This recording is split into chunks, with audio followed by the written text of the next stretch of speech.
ભારતની પ્રથમ bullet train પ્રોજેક્ટનું કામ પૂરજોશમાં ચાલી રહ્યું છે।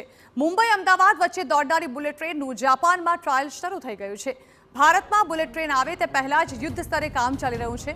National high speed rail corporation Mumbai અને અમદાવાદ વચ્ચે ભારતની પ્રથમ 508 કિલોમીટર લાંબી હાઈ સ્પીડ રેલ લાઇનનું નિર્માણ કરી રહ્યું છે।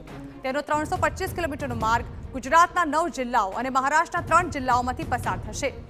જાપાનમાં બુલેટ ટ્રેન ટ્રાયલ શરૂ થવી એક મોટું પગલું માનવામાં આવી રહ્યું છે। જાપાન અને ભારત વચ્ચેની વ્યૂહાત્મક ભાગીદારીના ભાગરૂપે જાપાન ભારતને 2 6-9 ટ્રેન સેટ ભેટમાં આપશે। એક બુલેટ ટ્રેન E5 શ્રેણી છે અને એક E3 શ્રેણી છે। આ ટ્રેન્સ ભારતમાં 2026ની શરૂઆતમાં પહોંચાડવામાં આવશે।